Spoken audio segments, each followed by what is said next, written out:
Hello everyone. The fossil Pokemon in my opinion are pretty underrated. They are revived prehistoric Pokemon and they have tons of potential since there are so many prehistoric creatures you can base your Pokemon's design on. They all look awesome, but they all have one problem. They're all part rock type. Oh yeah, just want to clarify the fact that I make my script before I add my own voice, so I apologize if there are some grammatical mistakes. Every fossil, except for the Galar fossils, is part rock type.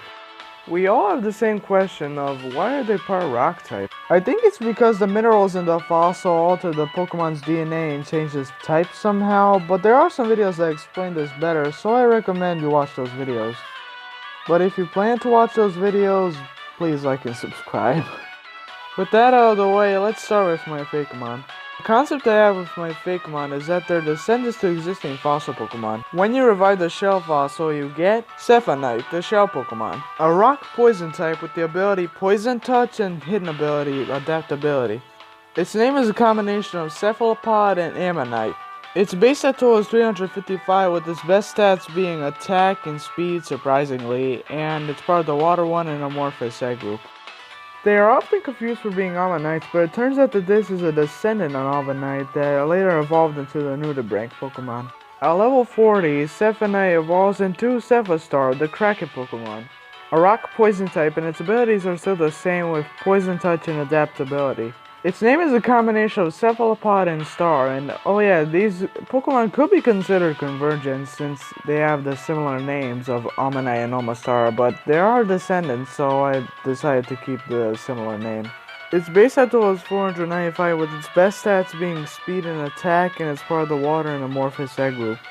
These prehistoric Pokemon are the ancestors of Malamar, Octillery, and Grapploct, and a small percent of them survived the catastrophic event and became the modern cephalopod Pokemon. Their designs are based on nudibranchs, bubble snails, and the Orthoceras. Now, when you revive the Helmet fossil, you get Helmite, the Helmet Pokemon. A rock and bug type with the ability Sturdy and hidden ability Compound Eyes. Its name is a combination of Helmet and Might. Its base stat total is 355 with its best stats being Defense, Speed, and HP, and it's part of the Bug and Mineral egg group. Even though these Pokedex entries say the same thing, just swapped for their respective equivalent, I'm still gonna read it. They are often confused for being Kabutos, but they're actually the descendant of Kabuto that evolved into the plated bug type Pokemon. Oh yeah, just to clarify, the plated bug type Pokemon are like Golisopod, Scolipede, and Sizzlepede, or something like those Pokemon, and maybe Ariados because horseshoe crabs are related to spiders. At level 40, Helmite evolves into Scorpiotops, the sea scorpion Pokemon. A rock and bug type, and its abilities are still the same with Sturdy and Compound Eyes. Its name is a combination of Scorpion and Triops, and also Kabutops. Its base stat total is 495 with its best stats being attack and defense, and it's part of the Bug and Mineral egg group. These prehistoric Pokemon are the ancestors of Drapion and Gliscor, and a small percent of them survived the catastrophic event and became the Pokemon we know today.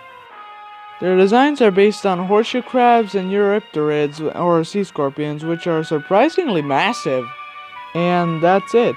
Pretty short video, but I made these for a reason, and you'll see why later. See you later, everyone! A rock poison type with the ability Poison Touch and hidden ability Adaptability. They're often confused for being Ammonites, and